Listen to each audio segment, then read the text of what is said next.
Bienvenue sur Naturae Lapides. Dans la nature, les minéraux ont toutes sortes de caractéristiques qui permettent de les distinguer, et leurs propriétés chimiques sont notamment au cœur des différents classements que nous avons vus dans la vidéo sur la classification de Strunz.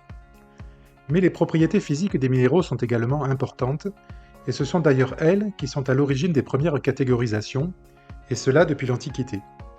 En effet, quoi de plus simple que d'observer la couleur, la forme ou la dureté des cristaux rencontrés pour les nommer et partager les savoirs.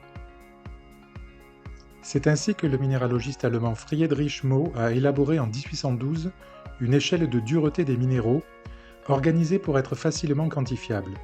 Pour cela, il a défini 10 degrés de dureté illustrés par 10 minéraux très courants, avec d'un côté la règle de l'un raye l'autre, et de l'autre côté la possibilité de tester les duretés avec les objets du quotidien.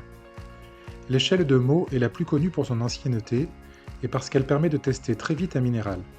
Mais il existe bien sûr d'autres échelles de dureté, faisant la plupart appel à un certain nombre d'apparillages, donc plus précises, mais plus compliquées à mettre en œuvre. Quels sont les degrés de cette fameuse échelle et à quels minéraux correspondent-ils? Ils sont au nombre de 10, avec des minéraux que vous avez pour la plupart vus dans les vidéos de Naturae Lapides.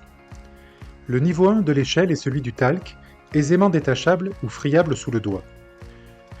Le niveau 2 est celui du gypse, rayable avec seulement l'ongle du doigt, comme nous allons le voir dans les expériences. Le niveau 3 est celui de la calcite, qu'une simple pièce de métal mou, en cuivre par exemple, suffit à rayer. Le niveau 4 est celui de la fluorine, rayable facilement avec un métal dur, celui d'un couteau par exemple. Le niveau 5 est celui de l'apatite, rayable au couteau. Le niveau 6 est celui de l'orthose ou orthoclase, rayable avec une lime en acier durci. Le niveau 7 est celui du quartz, si dur qu'il raye aisément le verre. Le niveau 8 est celui de la topaze, pierre semi-précieuse, rayable par le carbure de tungstène. Le niveau 9 est celui du corindon, que nous avons vu il y a peu. C'est un des minéraux les plus durs, seul le carbure de silicium peut le rayer. Et tout en haut, nous avons le diamant, dont je n'ai pas d'échantillon brut, à moins d'emprunter le solitaire familial, ce qui peut s'avérer risqué. Il faut bien se rappeler que l'échelle de Mau est empirique et faite pour la reconnaissance des minéraux sur le terrain. Elle ne reflète pas une graduation identique entre ces différents degrés qui permettrait d'évaluer par exemple combien de fois le corindon est plus dur que la calcite. Ce sont les échelles de dureté utilisées en laboratoire qui permettent ça. Voici comment se répartissent les degrés de l'échelle en valeur absolue. La différence de dureté entre les niveaux 1 à 4 est relativement faible, alors que l'écart de dureté entre le corindon et le diamant est en fait très grand. L'échelle de Mau est donc avant tout une échelle expérimentale, alors je vous propose de faire de petites expériences. Commençons par les niveaux les plus faibles. Je vais sacrifier à la science le bel aspect de mon spécimen de sélénite qui est une forme de gypse. Voyez comme l'ongle le marque facilement et laisse une trace qui est définitive. Argue, mon cœur de collectionneur se révolte devant tant de violence. Passons à la calcite, que l'on raye à l'aide d'une pièce.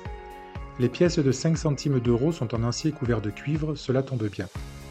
Notre échantillon cristallin trouvé dans les chemins de l'Hérault, soumis à la pression de la pièce, est rayé clairement, même si l'on voit quelques fragments métalliques restés sur la rayure, signe d'une abrasion tout de même de la pièce. Le test de l'acide chlorhydrique ayant été concluant sur cet échantillon, il s'agit bien de calcite plutôt que de quartz, qui n'aurait pas été rayé et n'aurait pas réagi à l'acide. Le quartz, justement, est si dur qu'il raye le verre. J'ai pris la première surface de verre qui traînait dans la maison, ne portez pas de jugement, et les bases et pointes de ma belle citrine permettent d'y tracer sans problème des rayures, montrant que le verre ne résiste pas à l'oxyde de silice qu'est le quartz.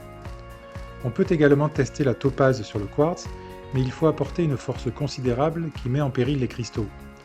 Il faut se rappeler que la dureté va souvent de pair avec la fragilité et qu'un minéral très dur peut souvent être facilement fracturé par un choc ou fendu s'il possède une forte propension au clivage, autre caractéristique des minéraux.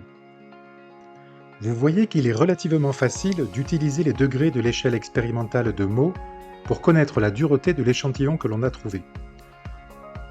Rendons donc hommage à Friedrich Mau pour ce bel outil conceptuel et pratique. À bientôt sur Naturae Lapides.